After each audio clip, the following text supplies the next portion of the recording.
जय हिंद दोस्तों, आज हम बात करेंगे प्रकाश के प्रवर्तन की टॉपिक है। देखिए हम पहले बता देते हैं कल जो पढ़ाए थे, कल हम लास्ट में बताए थे आपतन कोण और प्रवर्तन के कोण के बारे में। आज हम फिर से बता देते हैं एक बार आपतन कोण और प्रवर्तन कोण। देखिए आपतन कोण क्या है? ये दर्पण मान लीजिए, ये इस तरफ पेंट किया गया है। ठीक, इस दर्पण के बीचों बीच में एक अभिलंब है।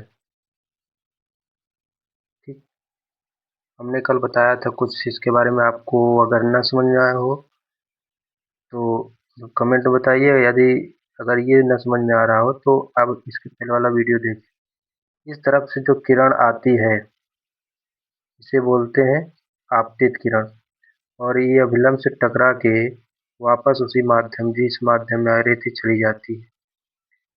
ठीक, उसे क्या कहते हैं? परावर्तित किरण।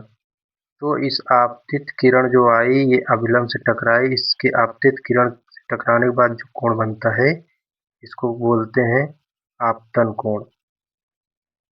आपतन कोण, इंसिडेंस एंगल। और ये परावर्तित किरण जो जा रही है इसके द्वारा बने कोण को परावर्तन कोण कहते हैं। परावर्तन कोण, रिफ्लेक्टिव एंगल को कहते हैं, रिफ्लेक्टेड एंगल। ठीक, इतना समझ में आ गया है तो अब हम आगे बात करते हैं। आगे हम बात करेंगे प्रतिबिंब का बनना। प्रतिबिंब का बनना, इसके पीछे प्रोसेस पहले हम समझ लेते हैं। आपको बता देते हैं कि प्रतिबिंब का बनना प्रकाश का परावर्तन का सबसे एक अच्छा उदाहरण है। ठीक है ना? आप ऐसे समझ सकते हैं, जब कोई प्रकाश की किरणें किसी वस्तु से टकरा के, कोई भी वस्तु हो सकती है, टकरा के दर्पण यानी शीशा पर पड़ती है। ठीक, और उसी शीशे से वहां से लौटकर हमारी आंखों तक पहुंचती है वही प्रकाश, तो हमें प्रतिबिंब दिखाई देता है। ठीक, आप ऐसे समझ सकते हैं कि जैसे जैसे जब हम आईने के सामने खड़े होते हैं तो प्रकाश की किरणें हमारे शरीर से टकराकर आईने पर गिरती हैं। ठीक, फिर आईना उन किरणों को परावर्तन के नियमों के अनुसार वापस मोड़ देता है। अगर आप नहीं समझे, एक और उदाहरण है। हमारी आंखों को ऐसा महसूस होता है कि ये किरण,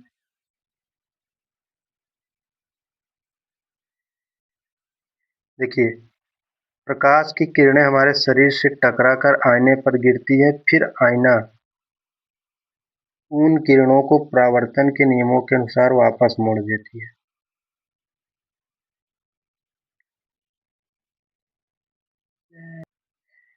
देखिए, जब हम आईने के सामने खड़े होते हैं तो प्रकाश की किरणें हमारे शरीर से टकराकर आईने पर गिरती है, फिर आईना उन किरणों को परावर्तन के नियमों के अनुसार वापस मोड़ देती है।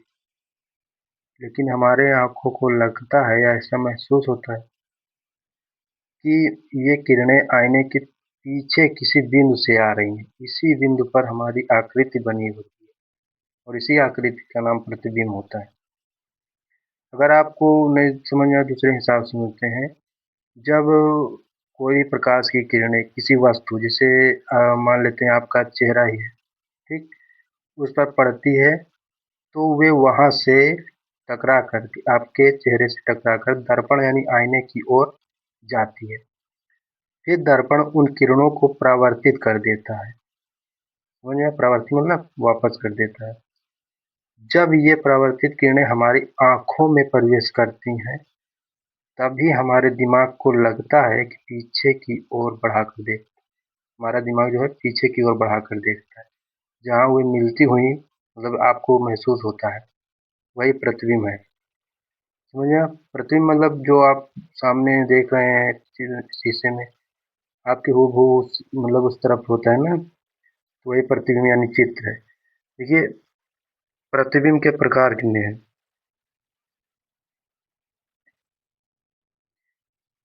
प्रति प्रतिबिंब के प्रकार, टाइप्स ऑफ इमेज। ठीक। देखिए, साइंस में यानी विज्ञान में दो तरह के प्रतिबिंब बनते हैं। कितने तरह के? दो तरह के प्रतिबिंब बनते हैं।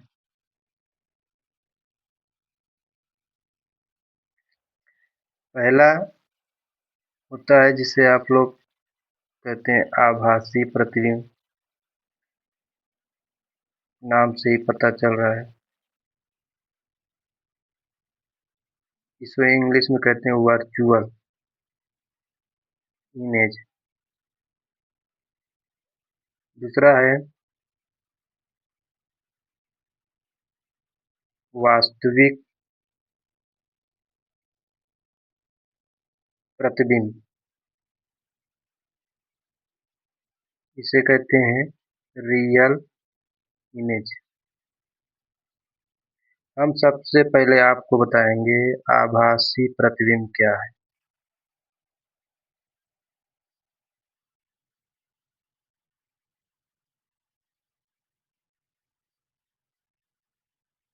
यानी वर्चुअल इमेज।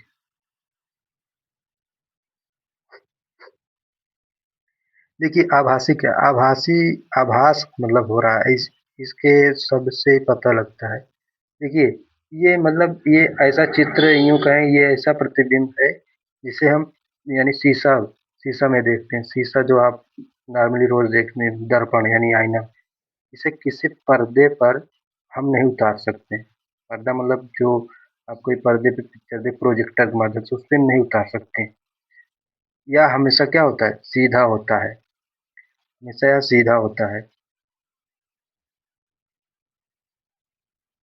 हम इसको लिख सकते हैं, यह वह प्रतिबिंब,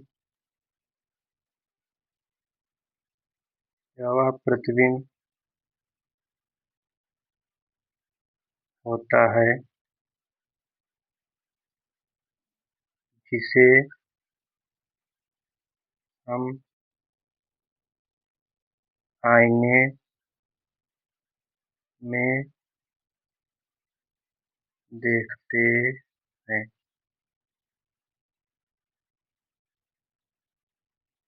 इसे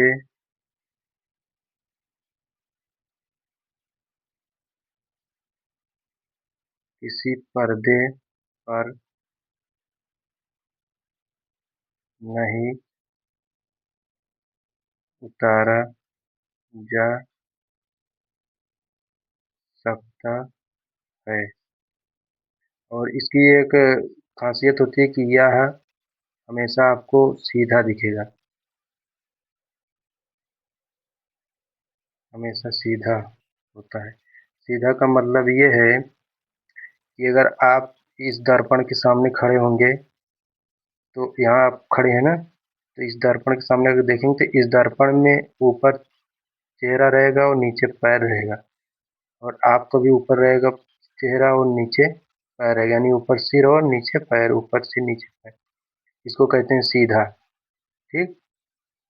और ये जो बात हुआ है इसमें कि पर्दे पर नहीं उतारा सकते, कभी आप देखे होंगे कोई भी बड़ी बड़ी पिक्चरें जैसे सेमिनार हॉल में, वहाँ पे पर्दे पर वो दिखाते हैं ना, तो यहाँ से प्रोजेक्टर से मारते हैं। यहाँ प्रोजेक्टर लगा रहेगा या कहीं सामने से वहाँ से लाइट को मारेंगे इस पे, तो इस पिक्चर दिखेगा। तो इसको क्या करेंगे? इसको पर्दे पर नहीं उतार पाएंगे। क्यों? क्योंकि यह जो है यह प्रतिबिंब आभासी होता है। इसकी सभी किरणें एक जगह पे नहीं इकट्ठी हो सकती हैं, अलग अलग होती हैं। अगला देखेंगे वास्तविक प्रतिबिंब।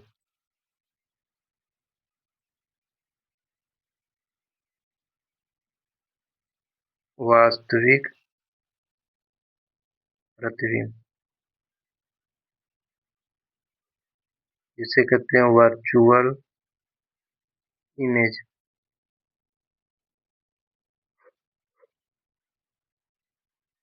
देखिए, ये वर्चुअल क्या है? वास्तविक वास्तव में है ऐसा, इसका मतलब यह है। देखिए, ये प्रतिबिंब तब बनता है जब कोई यानी प्रकाश की किरण, जब प्रकाश की किरण सही में किसी बिंदु पर मिले। ठीक है ना?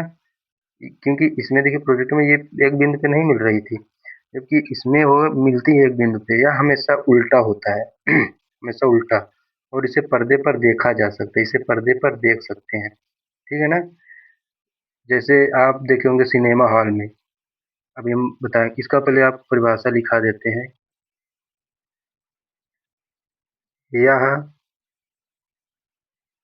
तब बनता है, देखिए हम बना के अपने से बता रहे हैं। यह तब बनता है जब प्रकाश की किरण, यहाँ पे आएगी स्क्रीन में, जब प्रकाश की किरण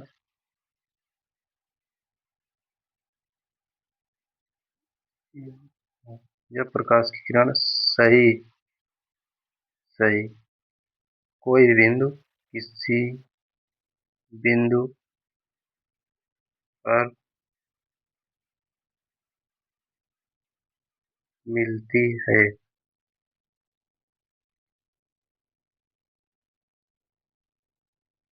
यह हमेशा उल्टा होता है, उल्टा होता है। और इसे पर्दे पर देखा जा सकता है। इसका उदाहरण जैसे आप अभी हम बताए थे ना, सिनेमा हॉल, सिनेमा में इसमें क्या था जो हम ये बताए थे, ये आभासी प्रतिबिंब।